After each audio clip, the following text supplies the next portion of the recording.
I don't think you guys are in the Zoom. Nathan, I don't think you guys are in the Zoom. I'm not seeing it. Yeah, go for it. Like media day. Let's go. Was Jen pretty excited? Yeah, I mean, I was just like, hello? Why are you calling at like... What's that? Kind of gone. Yeah, I was like, well, for her, BC. So we've been playing around with it all morning. I think on the Zoom it just looks interesting, but in the camera and what we're putting on. So are we talking about just like if NBC's on it, if they want like different quality, then we can send it to them. If anyone wants it, yeah.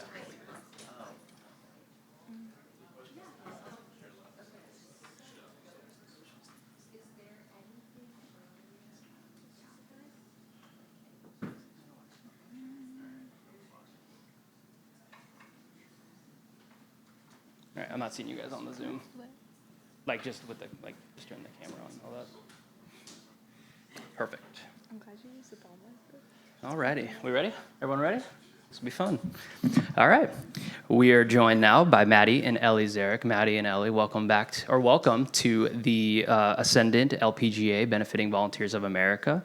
The last time we talked to both of you was at another home event, the CPKC Women's Open earlier this year. Just how are we both feeling coming back to another quote-unquote home event, Ellie being at SMU and Maddie being a member here?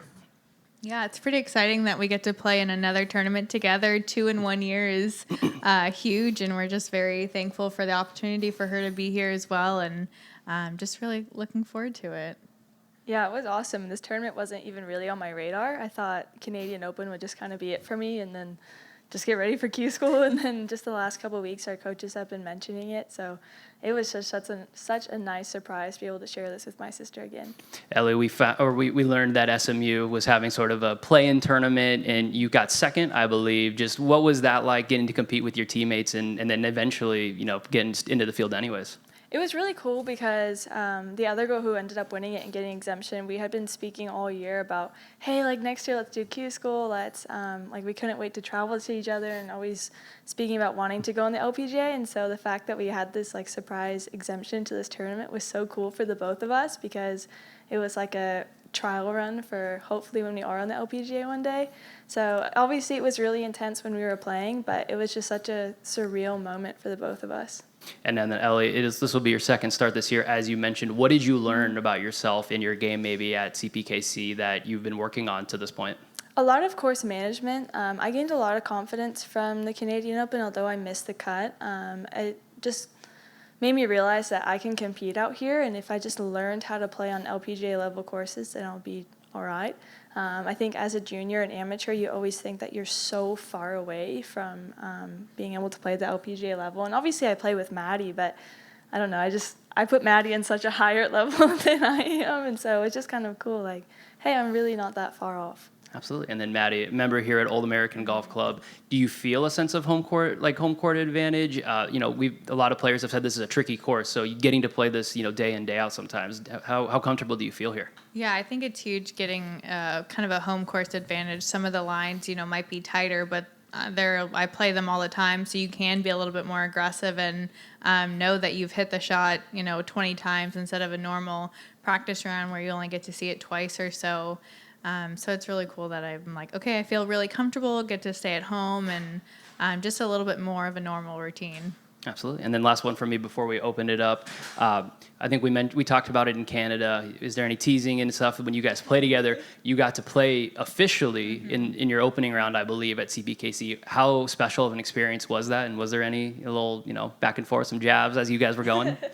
I don't think there was too much on the course. There was definitely some trash talking before, and just kind of like we played a practice round together too, and knocking the ball off the tee and just kind of like making fun of each other. So, but I think this week is more normal in a way. We're like, okay, like good, see you at the course, and yeah, it's not nearly as weird as it was at Canadian. Like it was obviously we joke around like if I hit it further than Maddie, because Maddie always hit it further than me like my entire childhood, and so I'd always like make jokes at her and be like, Maddie, gotta hit the gym. But like now it's just kind of normal. Like it's like, oh, there's my sister. Whereas last at Canadian Open, it was like, oh my gosh, my sister's here. Yeah, absolutely. All right, we'll go ahead and open it up. Whoever wants to come first, come on up. If you don't pick, I'm going to pick for you. All right, who's coming?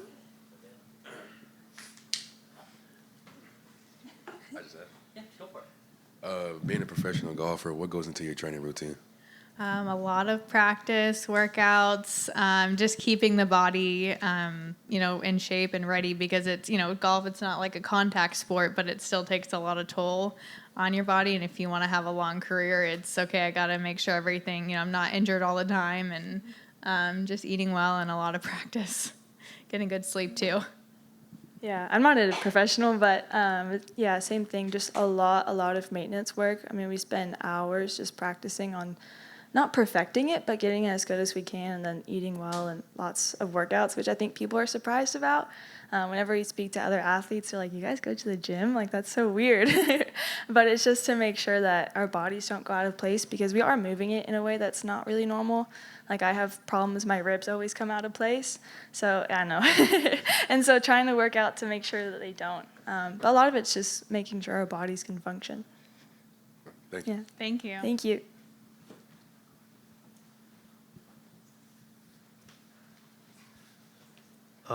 When you play against each other, is the competitive motivation kind of different from other tournaments? Oh yeah. We come from a very competitive household, and so we've been super competitive since we were like babies essentially. So it's just different. Like obviously when I'm out on the golf course, I'm trying to beat everyone I play with, but when it's my older sister, I'm going to go a little bit harder. Yeah, when it's not like a tournament day, it's like, oh yeah, we play like head games all the time, and it's very competitive and just kind of like have fun with it too. Okay. Thank you. Thank you.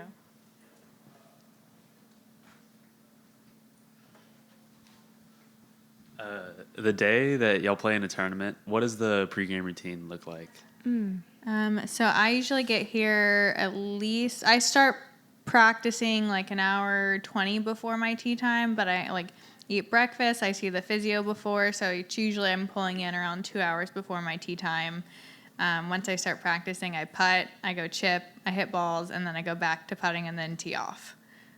Yeah, mine's very similar because I got my routine from her. Yeah, so it was funny when we played together in Canada. We like literally had the exact same routine. Yeah. We're like, okay, we were on the putting green together. Then we moved to chipping Being and on the range. Yeah. identical. Yeah, because our dad had kind of told us the routine, and then I saw Maddie do it, and I was like, all right, it worked for her. So, yeah, it's just the exact same. Thank you. Thank you.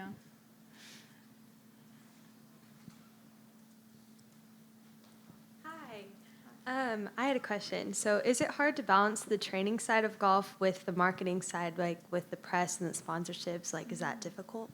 It can be because you want to do so much for the sponsors that are supporting you, and like pro-am days as well. And so you're spread thin. We travel all the time, so it's really like, okay, when I'm done with those, I go back to my room and I just like relax. And because you have to find the balance, but you have to like do these things for sponsorships, and you want to do those things because they're helping you. But I think it is a hard balance, but you just have to then prioritize, okay, maybe I'm not going to go out and do that extra thing. I'm going to be, just kind of relax and do what I need to.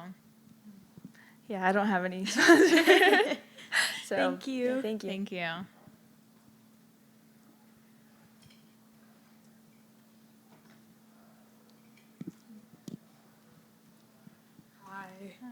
What's the most challenging aspect of being a professional golfer? Balancing the travel and everything. And last year was my first year, and just figuring out, okay, I have to book my hotel. I have to book the plane and the rental car, hotel, everything, and just balancing. It's very overwhelming at first, but I think you just kind of ask around, okay, what's the best airport to fly into? What day do I get there? And just try to find a good team around you. And but I think that like the travel aspect is the hardest part. But if you have a good group of friends, it gets better. I think you're just never home. Like, that was a really weird thing when Maddie first started playing professional. It was like, I'll see you in like 3 months maybe. Mm-hmm. But I think, yeah, just luckily we can FaceTime and text all the time. But I think a lot of it's just you have to live out of a hotel, which I think is quite tough. But it's also really cool at the same time because you get to see the whole world. Thanks. Thank you. All right, just one more from me. Maddie, or excuse me, Ellie, you're going to have a lot of your SMU teammates here. How much will you lean on them this week? Oh man, it'll be a lot of fun. But it's gonna be the exact same thing as playing with Maddie. Like I know they're gonna be harassing me the entire time and making jokes, but it'll just be really comforting knowing that I have so many family and friends out here. I think a lot of my classmates and friends from FCA are gonna come out and support, which will be really cool and really special because we don't really have that in college golf because we're traveling to other schools. So I'm really excited. Yeah, absolutely. All right, and then I think we have a couple from the Zoom. Adam, if you can hear me, go ahead and unmute and you can ask your questions. Okay, perfect. Hey, hope you guys are both well. This is a question for Maddie. Maddie, obviously an exciting week having Ellie around, but this is an important week for you as well, just kind of based on where you're at on the race to CME Globe. How are you going to kind of compartmentalize, having the fun again this week, but also knowing, you've got a good job to do? Yeah, it's hard, coming down the final stretch and, needing a good finish, but I feel like I've done everything I can, and it's nice having that extra support here as well and being at home and being comfortable on the golf course. And it's at the end of the day, it's another tournament, and I can't think about, okay, the season's almost over, I need to play well. I feel like I've done everything I can, and it's just another week I can't make it bigger than it is, and just have to have fun and do my best. Makes sense. Okay, cool. And just a quick follow-up, actually, for both of you. Obviously, you've both been part of Golf Canada's national team, and Canadian golf over the last 12 months has had such an incredible kind of run on any tour, any stage on the pro side. I wonder if you could just maybe speak to your time on Golf Canada's national team and how it's maybe helped you to get to this point. Yeah, I've been a part of Golf Canada for a really long time now, and they've helped me through each stage, the college, amateur career, and then transitioning into the pro life. They've been there at every step, and they have everything we need, and, mentalist, physio, all the coaches. They're always there for us, and the financial part is awesome too, because golf is really expensive, and if you don't play well, you don't make money. So then you can't keep going. So they've been really huge in getting me to this point. Yeah, and I haven't experienced Golf Canada professional-wise, but for the junior and amateur squad, they really help us by giving us different experiences. So even before I've played in LPGA events, I was playing in tournaments overseas where I was used to dealing with pressure and with crazy weather and all that stuff when I came over here. So I think they just do a really good job of preparing us for the next level, and we're definitely very fortunate to have their support. Awesome. Okay, thanks. Good luck. Thank you. All right, that'll do it. Thank you so much. Thank you.